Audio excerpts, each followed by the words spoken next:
சூப்பரான ரோட்டு கடையில் செய்யக்கூடிய தள்ளுவண்டி சுண்டல் நம்ம வீட்டிலே எப்படி ஹெல்த்தி அண்ட் ஈஸியாக செய்யலான்னு பார்க்கலாம். அதுக்கு இந்த மாதிரி வந்து ஒரு 7-8 சின்ன வெங்காயம் நான் வந்து ஒரு பர்சன் செய்கிறனால இது நான் எடுத்திருக்கேன். நீங்கள் எத்தனை பேர்த்துக்கு செய்கிறீங்களோ இந்த குவான்டிட்டி அப்படியே வந்து டபுளாக பண்ணிக்கலாம், இல்லை ட்ரிபிள் அந்த மாதிரி நீங்கள் பண்ணிக்கலாம். ஸோ ஒரு 8 சின்ன வெங்காயம், ஒரு 5-6 பல் பூண்டு, அதுக்கப்புறம் ஒரு துண்டு இஞ்சி, ஒரு அரை தக்காளி சேர்த்துருக்கேன். இது கூட நீங்கள் வந்து ஒரு ஆஃப் பச்சை மிளகா கூட சேர்த்துக்கலாம், இல்லை கொஞ்சமாக பெப்பர் சீரகம் அந்த மாதிரி சேர்த்துக்கலாம். ஸோ நான் வந்து அதான் சேர்த்திருக்கேன். அந்த கிளிப்பிங் மிஸ் ஆயிடுச்சு, அதனால் எடுத்து வச்சுருக்கேன். ஸோ இதெல்லாம் வந்து நல்லா கிரைண்ட் பண்ணிக்கணும். ஸோ இங்கே வந்து பார்த்திங்கன்னா 8 மணி நேரம் ஊற வச்ச சுண்டலை எடுத்து ஒரு 5-6 விசில் வேக வச்சு நல்லா வந்து மசிச்சு விட்ருக்கேன். இப்போ நான் சொன்னேன் இல்லையா, வெங்காயம், பூண்டு, அதுக்கப்புறம் இஞ்சி, தக்காளி இந்த பேஸ்ட்டை வந்து நல்லா அரைச்சிக்கலாம். நான் பச்சை மிளகா வந்து ஆட் பண்ணல, ரொம்ப ஸ்பைஸியாக நான் சாப்பிட மாட்டேன். ஸோ அதனால் வந்து நான் பச்சை மிளகா ஆட் பண்ணல.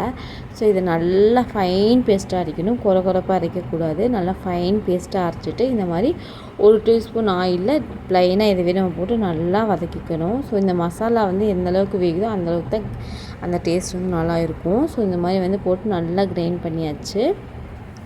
கிரைண்ட் பண்ணிவிட்டு கொஞ்சமாக தண்ணி ஊற்றி அந்த ஜாரில் இருக்கும்ல, அதை தண்ணி ஊற்றி நல்லா கொதிக்க விட்டாச்சு. கொஞ்சம் சுண்டனோடனே வந்து இதுக்குள்ளே நம்ம வந்து மசாலா தான் ஆட் பண்ணிக்க போகிறோம்.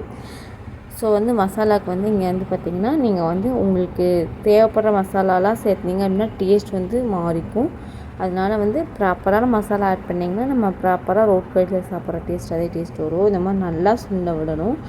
ஏன்னா இதில் நம்ம வணக்கறிக்கல பச்சை அரைச்சிக்கொன்ற போது ஸோ நல்லா சுண்ட விடணும். இப்போ வந்து பார்த்திங்கன்னா மசாலா ஆட் பண்ணிக்கலாம்.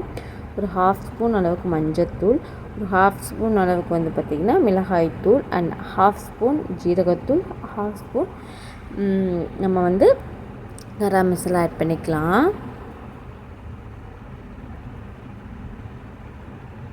இப்போ வந்து மசாலாஸ்லாம் வந்து ஆட் பண்ணிக்கலாம்.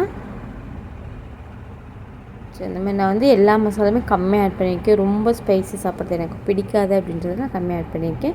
உங்களுக்கு பிடிச்சிச்சின்னா நீங்கள் வந்து எதுவுமே ஆட் பண்ணிக்கலாம். இந்த மாதிரி நல்லா ஃப்ரை ஆகணும். அந்த கோட்டிங் மசாலாவோடு கோட் பண்ணும்போது நல்லாயிருக்கும், ஸ்மெல் வந்து சூப்பராக இருக்கும்.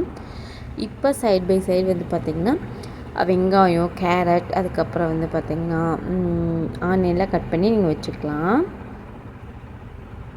இப்போ வந்து இது கூடயே வந்து அந்த ஜாரில் இருக்க கொஞ்சம் தண்ணியும் ஊற்றி நல்லா வந்து நான் பிளெண்ட் பண்ணிக்கிறேன்.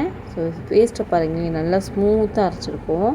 அந்த டெக்ஸ்சரே ரொம்ப அழகாக இருக்குது. பார்க்கும்போது அது ஒரு கடையில் செய்கிற ஒரு பார்வைக்கே நமக்கு தெரியுது.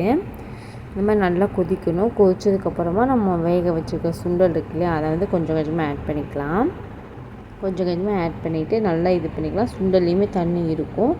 உங்களுக்கு இந்த மாதிரி செமி கிரேவியாகவே, அதாவது ஃபுல் கிரேவியாகவே வேணும்னா இது அப்படியே ஒரு கொதி வந்ததுக்கப்புறம், ஏன்னா நம்ம நல்லா மசாலா ஃப்ரை பண்ணிட்டோம், ஒரு கொதி வந்ததுக்கப்புறம் இறக்கிக்கலாம். பட் எனக்கு வந்து கொஞ்சம் செமியாக தான் வேணும் அப்படின்றதுனால நல்லா லைட்டாக ஒரு 5 மினிட்ஸ் சுண்ட விட்டாச்சு. ஸோ இப்போ அவ்வளோதான். இதை எடுத்து இது கூடயே வந்து பார்த்திங்கன்னா எனக்கு தேவையானதெல்லாம் ஆட் பண்ணிக்கிறேன். உங்களுக்கு என்னெல்லாம் தேவைப்படுமோ, எனக்கு வந்து இன்றைக்கி எங்கிட்ட பானிபூரி இல்லை, ஸோ அதனால் வந்து நான் பானிபூரி ஆட் பண்ணல. ஸோ வெங்காயம், கேரட், அதுக்கப்புறம் கொத்தமல்லி தழை, கருவேப்பிலை ஆட் பண்ணிட்டேன். உங்களுக்கு அதுக்கப்புறம் வந்து எங்கிட்ட கார்ன்ஃப்ளெக்ஸ் இருந்துச்சு அப்படின்னா ஆட் பண்ணிவிட்டேன். உங்களுக்கு தேவைப்பட்டுச்சு அப்படின்னா நீங்கள் பானிபூரி கூட ஆட் பண்ணலாம். பானிபூரி ஆட் பண்ணி தான் கடையில் தருவாங்க, பட் இங்கே எனக்கு பானிபூரி இல்லை, அதை ஆட் பண்ணல.